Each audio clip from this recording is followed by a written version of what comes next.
హైదరాబాద్ లో largest క్రెడా and non stop property show ఈ నెల 9, 10, 11 తేదీల్లో కొంపల్లిలో. నమస్తే, వెల్కమ్ టు సుమన్ టీవీ. నేను మీ సాయి. మూడో ప్రపంచ యుద్ధం రష్యా ఉక్రెయిన్తో మొదలైనటువంటి చర్చ ఇప్పుడు మరింత ఎక్కువైంది. ఒక రకంగా స్టార్ట్ అయిపోయింది మూడో ప్రపంచ యుద్ధం అనేటువంటి సంకేతాల దిశగా ప్రస్తుతం జరుగుతున్నటువంటి పరిణామాలు కనిపిస్తున్నాయి. నిజంగానే మూడో ప్రపంచ యుద్ధం మొదలైపోయిందా తెలియకుండానే? అది జరిగితే ఎలాంటి పరిణామాలు ఎదురయ్యేటువంటి అవకాశం ఉంది? ఏ దేశాలు మూడో ప్రపంచ యుద్ధం దిశగా కొనసాగుతున్నాయి? దీనికి సంబంధించి మనం మాట్లాడుతూ మనతో పాటు Suman TV news chief editor Keshav గారు ఉన్నారు. సార్ నమస్తే. మూడో ప్రపంచ యుద్ధం మొదలైపోయినట్టేనా ఇప్పుడు జరుగుతున్నటువంటి పరిణామాలు చూస్తుంటే?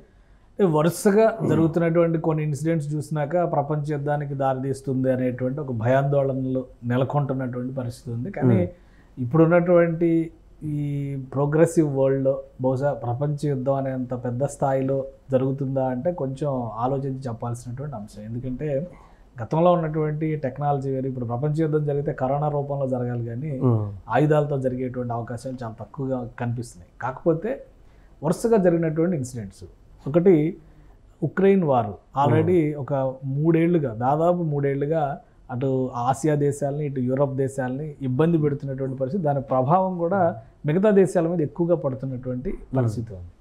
దాని తర్వాత ఇజ్రాయెల్ గాజా స్ట్రిప్ పైన జరుగుతున్నటువంటి దాడి, అంటే ముందుగా కవ్వింపు చర్యలకు పాల్పడింది ఎవరో, ఎందుకు, దానికి కౌంటర్ ఎలా జరుగుతుంది అనేటువంటి చర్యలు మనం చూస్తూనే ఉన్నాం. ఇదే క్రమంలో దాన్ని నియంత్రించేటువంటి ప్రయత్నాలు చేస్తూ అమెరికా చేసినటువంటి కొన్ని సీక్రెట్ ఆపరేషన్స్, వాటి ఫలితంగా అటు ఇరాన్ ఎక్కువగా గాయపడినటువంటి దేశంగా కనిపిస్తుంది. సో ఏ క్షణమైనా ఇప్పుడు ఇరాన్ ఇజ్రాయెల్ పైన దాడి చేసేటువంటి అవకాశం కనిపిస్తుందనే ప్రచారం విస్తృతంగా జరుగుతుంది. దానికి ప్రధానమైనటువంటి కారణం ఈ మధ్య మొసాద్ నుంచి జరిగినటువంటి అటాక్స్ కావచ్చు, హమాస్కి సంబంధించినటువంటి చీఫ్ మిలిటెంట్స్ని రాత్రికి రాత్రి కనపడకుండా కనుమరుగయ్యేలా చేసినటువంటి ఘటనలు కావచ్చు, ఇరాన్ కేంద్రంగా జరిగినటువంటి ఆపరేషన్స్ ఇవి. అంటే ఇరాన్లో వాళ్ళు ఎక్కడ ఉన్నారో ట్రేస్ చేసి శాటిలైట్ ఆపరేషన్స్ ద్వారా ఒక అటాక్ అనేది జరిగింది. దాని తర్వాత పరిణామాలు కూడా మనం చూస్తున్నాం. అందుకనే ఇరాన్ నాయకత్వం కూడా చాలా సీరియస్గా ఉంది. ఎట్లా అయినా కానీ ప్రతీకారం తీర్చుకోవాలనేటువంటి కసితో ఉన్నట్టుగా కనిపిస్తుంది. ఈ ఇన్సిడెంట్ కనుక ఇరాన్ కనుక డైరెక్ట్ ఇజ్రాయెల్ పైన అటాక్కి వెళితే అది ఒక పోలరైజేషన్కి దారితీయడానికి అవకాశం. సో ఆ పోలరైజేషన్ మూడో ప్రపంచ యుద్ధంగా మారేటువంటి పరిస్థితి ఉందా అనేటువంటి చర్చ విస్తృతంగా జరుగుతుంది. దానికి అనుగుణంగా కొన్ని కొనసాగింపు చర్యలు, వివిధ దేశాల్లో జరుగుతున్నటువంటి కొన్ని పరిణామాలు కూడా కొంతవరకు ప్రపంచ యుద్ధం అనేటువంటి భయాన్ని ప్రపంచం మీద ఆవరింపజేసే విధంగా జరుగుతున్నాయి. అందులో ప్రధానమైనది ఉత్తర కొరియా ఈ మధ్య కాలంలో చేస్తున్నటువంటి ప్రయోగాలు.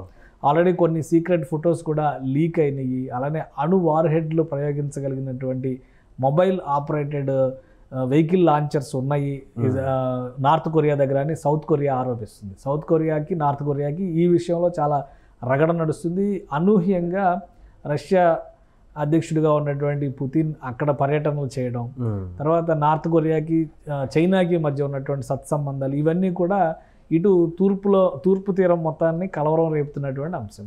అలానే మధ్యప్రాచ్యంలో జరుగుతున్నటువంటి డెవలప్మెంట్స్, దానికి తగ్గట్టుగా ఆర్థిక సంక్షోభాలు, ప్రభుత్వాల పాలనలన్నీ కూడా ప్రజాస్వామ్యం పక్కకి జరిగి సైనిక పాలనలోకి వెళ్తున్నటువంటి తీరు.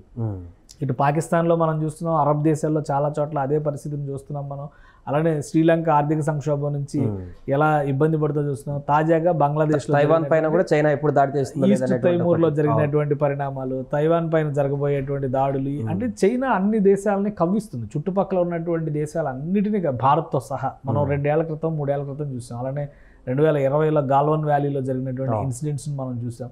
సో ఇవన్నీ ఏంటంటే ఒక రకమైనటువంటి భయాందోళనలు, అలానే చుట్టుపక్కల ఉన్నటువంటి దేశాలను వేటిని కూడా ప్రశాంతంగా ఉండనివ్వకూడనటువంటి పరిస్థితిని చూస్తున్నాం. బర్మాలో కూడా ఆల్రెడీ మయన్మార్లో ప్రజాస్వామ్య ప్రభుత్వం ఏర్పడింది. ప్రజాస్వామ్య ప్రభుత్వం పెద్దలందరినీ కూడా కారాగారంలో వేసి మళ్ళీ సైనిక పాలనలోకి వెళ్ళింది. అక్కడ కూడా చైనా జోక్యం ఎక్కువగా ఉంది అనేది ఇటుపక్క నుంచి అమెరికా ఆపరేషన్స్ కూడా నడుస్తుంది. ఇంకోటి బంగ్లాదేశ్లో ఉన్నటువంటి కొన్ని ప్రాంతాలని, మయన్మార్లో ఉన్న కొన్ని ప్రాంతాలని విడదీసి ఒక దేశంగా అనౌన్స్ చేయాలనేటువంటి ఒక కుట్ర అమెరికా చేస్తుందని బంగ్లాదేశ్ ఆరోపించినటువంటి సందర్భాలు కూడా ఉన్నాయి.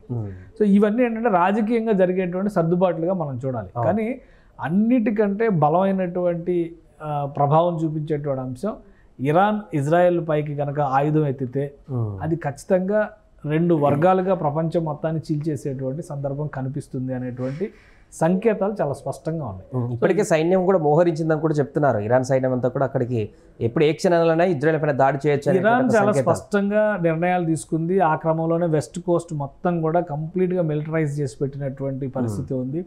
ఎవరు ఊహించిన విధంగా భారత ప్రధాని నరేంద్ర మోడీ రష్యా పర్యటనకు వెళ్ళడం, అలా వ్లాదిమిర్ పుతిన్తో భేటీ కావడం, తర్వాత జరుగుతున్నటువంటి పరిణామ క్రమంలో మళ్ళీ అక్కడ యుద్ధాన్ని శాంతింపజేసేటువంటి ప్రయత్నాలు చేయడం, ఇవన్నీ కూడా జరుగుతున్నాయి అటు యూరోప్ వైపు నుంచి చూస్తే కనుక. ఇక్కడ ఇరాన్లో రాజుకున్నటువంటి చిచ్చు ఏ దిశగా మరలుతుంది అనేటువంటి సంకేతాలు, సందేహాలు అయితే చాలా ఎక్కువ మందిలో కనిపిస్తున్నాయి. అమెరికా ఇప్పుడు ఒక బలహీనమైనటువంటి నాయకత్వం చేతిలో ఉంది అనే అభిప్రాయం అరబ్ దేశాల్లో చాలా బలంగా నాటుకుని ఉంది. దానికి ప్రధానమైన కారణం ఏంటంటే బైడెన్ తీసుకుంటున్నటువంటి నిర్ణయాలు. అదే ట్రంప్ లాంటి నాయకత్వం ఉండి ఉంటే, లేదా ఇంకెవరైనా స్ట్రాంగ్ లీడర్షిప్ ఉండి ఉంటే, ఈ అరబ్ కంట్రీస్లో కానీ, అంటే పాలస్తీనా చేసినటువంటి అటాక్స్ కానీ ఇజ్రాయెల్ పైన ఆ స్థాయిలో దాడులు జరిగి ఉండేవి కావు అనేటువంటి అభిప్రాయం పాశ్చాత్య ప్రపంచంలో ఎక్కువగా డిస్కషన్ జరుగుతుంది. దాన్ని తగ్గించుకోవడం కోసం, తన బలాన్ని నిరూపించుకోవడం కోసం అమెరికా కొన్ని సీక్రెట్ ఆపరేషన్స్ చేసింది.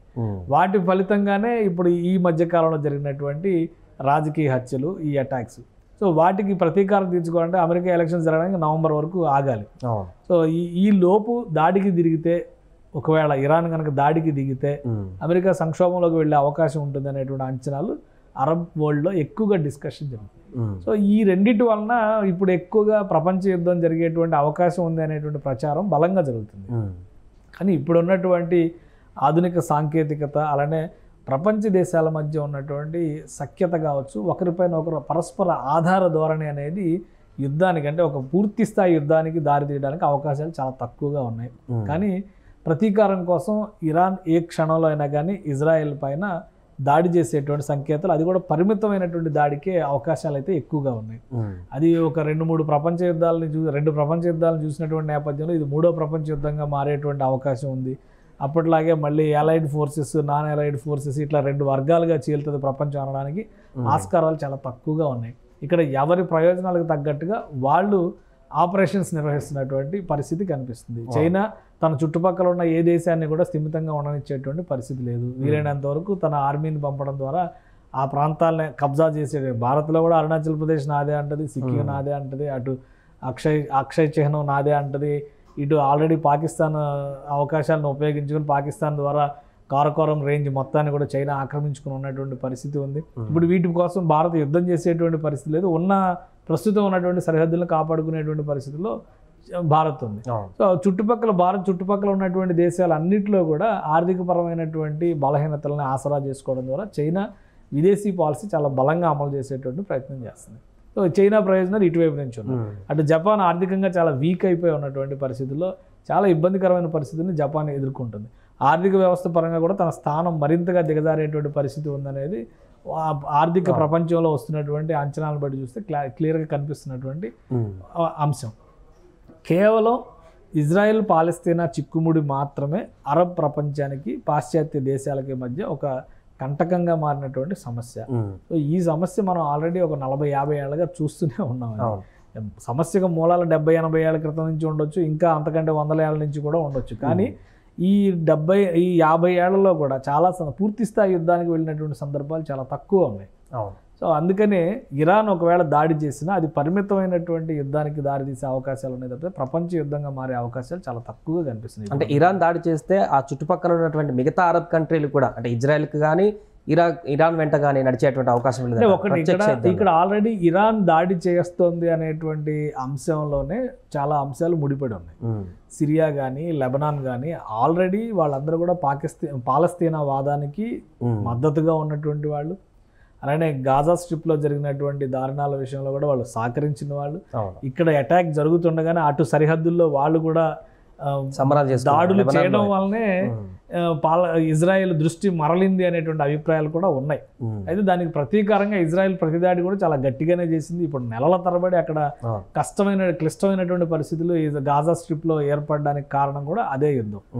కానీ ఇక్కడ కీలకమైన అంశం ఎక్కడ వస్తుందంటే టాప్ లీడర్షిప్ అంతా ఈ హమాస్ తీవ్రవాద సంస్థకు సంబంధించినటువంటి టాప్ లీడర్షిప్ అంతా, పిఎల్ఓకి సంబంధించినటువంటి టాప్ లీడర్షిప్ అంతా ఒకవైపు వీళ్ళందరూ యుఏఈలో శరణార్థులుగా ఉంటే హమాస్కి సంబంధించిన వాళ్ళందరూ ఇరాన్లో, సిరియాలో తలదాచుకుంటున్నటువంటి పరిస్థితులు. వాళ్ళందరినీ కూడా ఒక్కొక్కరిగా ట్రాక్ చేస్తూ ఏరి వేసేటువంటి ప్రయత్నం అటు మొసాద్ సహకారంతో, ఇటు అమెరికా సహకారంతో చేస్తున్నారు అనేటువంటి విమర్శ చాలా బలంగా వినిపిస్తుంది.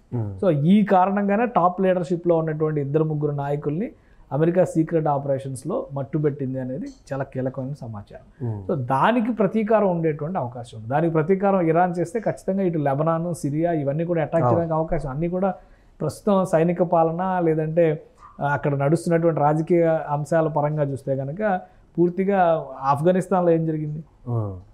సో అదే తరహాలో తాలిబాన్ తరహా మూవ్మెంట్స్ అక్కడ నడుస్తున్నటువంటి పరిస్థితి ఉంది. ఐసిస్ ద్వారా కానీ అక్కడ ప్రజాప్రభుత్వాలు ఏవీ లేవు. కాబట్టి ఇరాన్ ప్రయోజనాలకు అండగా నిలిచేటువంటి క్రమంలో ఆ దేశాలు కూడా యుద్ధంలో పాల్గొనవచ్చు, కానీ పూర్తిగా పోలరైజేషన్ అనేది జరగదు. రెండో ప్రపంచ యుద్ధం, మొదటి ప్రపంచ యుద్ధం ఎలా జరిగిందంటే కొన్ని దేశాలు ఒక గ్రూప్, మరికొన్ని దేశాలు ఇంకొక గ్రూప్ కావడం వల్ల పూర్తి స్థాయి యుద్ధం జరిగింది. సో ఈ అంత స్థాయిలో ఇప్పుడున్నటువంటి అధునాతన ప్రపంచంలో జరగడానికి అవకాశాలు తక్కువగా ఉన్నాయి. కానీ పశ్చిమాసియాలో, మధ్యప్రాచ్యంలో అలజడి వాతావరణానికి మాత్రం స్పష్టమైన సంకేతాలు కనిపిస్తున్నాయి. అది మూడో ప్రపంచ యుద్ధంగా మారుతుందా లేదా అనేది ఆ యుద్ధ తీవ్రతను బట్టి డిసైడ్ చేసేటువంటి అవకాశం ఉంటుంది. అప్పటి వరకు ఇజ్రాయెల్, పాలస్తీనాల మధ్య శాంతి ఉంటే ప్రపంచంలో కూడా శాంతి నెలకొని ఉండే అవకాశం ఉంటుంది. లేదు ఈ దాడులు ఇలానే కొనసాగితే కనుక అది మరింత విస్తారమైనటువంటి యుద్ధానికి దారితీసే అవకాశం అయితే కనిపిస్తుంది. రైట్. అది ప్రస్తుతం మూడవ ప్రపంచ యుద్ధానికి దిశగా సంకేతాలు కొనసాగుతున్నాయనేటువంటి విషయాలు అయితే కనిపిస్తున్నాయి. కానీ పూర్తిగా అన్ని దేశాలు అయితే యుద్ధంలో పాల్గొనేటువంటి పరిస్థితి గతం మాదిరి రాకపోవచ్చు అనేటువంటి విషయం అయితే స్పష్టమవుతుంది. ప్రస్తుతం ఇరాన్ ఎప్పుడు దాడి చేస్తుందా అనేటువంటి అంశంపైనే ఈ యుద్ధంలో ఇంకొక మలుపు ఎప్పుడు ఎలా తిరుగుతుందనేది అయితే ప్రశ్నార్థకరంగా మారింది. సుమన్ టీవీలో మీ పర్సనల్ అండ్ బిజినెస్ ప్రమోషన్స్ కోసం కింది నెంబర్కి కాంటాక్ట్ చేయండి.